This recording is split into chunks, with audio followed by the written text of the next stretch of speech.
Hey guys, and welcome back to my series on work sampling online. In my last video, we just had a brief introduction to some of the terms we're going to be looking into. In this second video, we are going to be talking a little bit more in detail about the developmental guidelines, checklists, and summary reports. In the last video, I talked briefly about each of the domains, skills, indicators, rationales, and examples, but we're going to look a little bit more closely at those. Each of the domains lists several skills underneath them, and what we really want to focus on are the performance indicators underneath each one of those.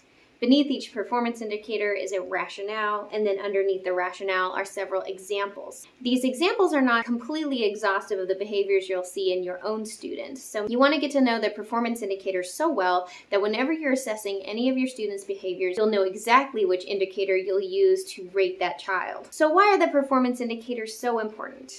I mentioned this last time, but there are 73 indicators, and each one needs at least one piece of evidence per child in order to give that child a rating on the developmental checklist. There are 3 different ratings you can give a child. There's not yet, in process, or proficient. Those are pretty self-explanatory. If you're assessing a skill and the child has not shown any evidence of that skill, then you will rate them as a not yet. Now, if a child has shown some evidence of the skill and maybe hasn't achieved complete mastery, you'll be giving that child an in process. Lastly, if a child has exhibited mastery over a skill as it is described in the performance indicators, then you will be giving them a rating of proficient. So not yet, in process, or proficient. But where will you be giving them these ratings? You'll be giving them the ratings in the developmental checklists. The checklists, as I mentioned in the last video, need to be updated frequently throughout the year. You'll be finalizing those checklists at the end of each semester, which is very important for your families, so you can tell them exactly where their child stands in the performance indicators and what they need to continue working on.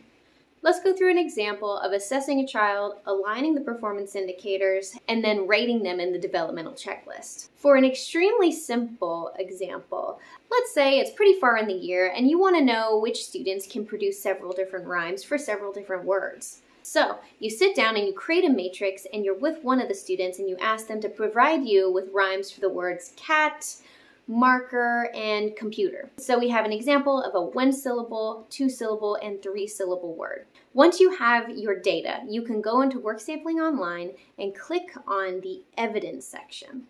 You want to input your evidence and give a very detailed description of exactly how you assess that child. Now, this is a very simple example, so we won't go into all the details, but we'll talk about it another time, why it's so important to be very detailed. First, you want to select the child you're assessing, enter in the date, and then in this section, you want to put in what type of assessment you're using. Is it an anecdotal note? Is it a matrix? Is it a recording? Whatever it is you are assessing, you need to put it in here in abbreviated state. In this case, we used a matrix, so we'll be typing in M. Down here, we'll be typing in the description of what the assessment was and how the child reacted. It's usually good to have a very detailed description, which includes a child's quote of exactly what they said. However, this was a very simple example, so we won't go into that at the moment. Once you finish typing in your description, you'll need to align the indicators. For this example, we will only be aligning the Phonological Awareness performance indicator. Let's read through the rationale really quick. Phonological awareness refers to the ability to hear and discriminate the sounds of language. Phonemic awareness refers to the awareness of the smallest units of sounds within words and has been identified as a prerequisite for decoding words when reading. 4-year-olds can attend to and distinguish these smaller units of sound within words. They can begin to hear and discriminate syllables, the beginning sounds of words, and rhyming sounds. Now, in our example, we are only referring to rhyming, but you can already tell based on the description of that we're going to need well over one piece of evidence per child in order to accurately rate them on phonological awareness. As you know, it's way more than just rhyming, so we're going to need more evidence than the example we provided.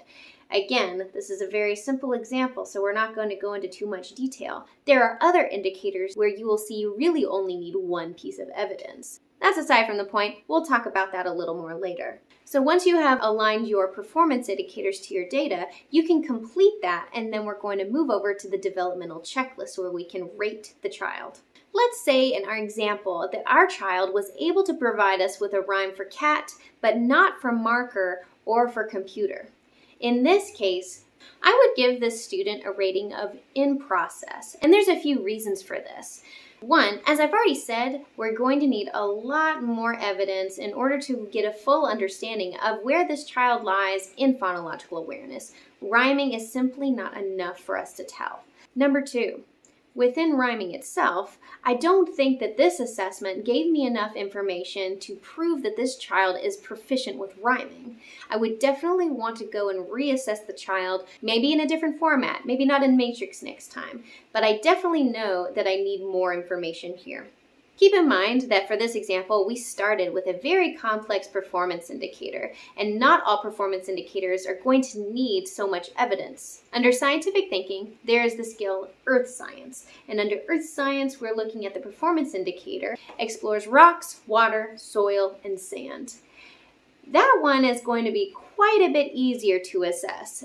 If you see your student, maybe at the sensory table or outside, exploring natural materials, you can enter that in as evidence and give them a proficient rating. Easy as that. Of course, you're going to want to be detailed when you're actually making the assessment, but an indicator like that is much more simple to assess and rate. Keeping note of those key terms is going to help you out a lot when you're deciding what type of assessment you're going to want to use for each of the indicators. Any of the indicators that say explore could be easily recorded using an anecdotal note, a picture, anything that is very simple that will capture a moment quickly. Something like demonstrates, you're going to need more details in your assessment. Another thing I'd like to mention when we're talking about the developmental checklist is this note section here. If you want to remember anything important, anything very detailed about each child when it comes to each of the domains, write a little note down here. This is important because when you're writing your narrative summary reports at the end of the semesters, your notes will appear and they will help you remember exactly what it was you want to remember. Here's an example from my previous school year. I was taking observations during center time, and that's usually when my students go get snack when they want it. And I ended up taking an anecdotal note of two of my ELL students. One of them, who was staring at the snack basket, was being observed by another one. The second student approached the first one. He took him through the whole process of getting snack for himself. He gave him an exact example of how to get the snack out, how to use the scissors to cut it open, where to sit, how to clean up. He advised him through every step of the way. I wanted to make sure I remembered this for my summary reports, so I took a note of this in the social studies domain because of the indicator shows awareness of what it means to be a leader. Now, the instance that I observed falls under way more performance indicators than just that. There were indicators from personal social development, there were indicators from language and literacies, plenty of indicators that I aligned with that, but I just knew personally that when I wanted to highlight that, I wanted to talk about it under social studies in the summary report. Keep in mind that when you're entering all this evidence, it'll be very easy to forget all these finer details that you really want to convey in these reports. Since we're on the topic, let's talk a little bit more about these summary reports.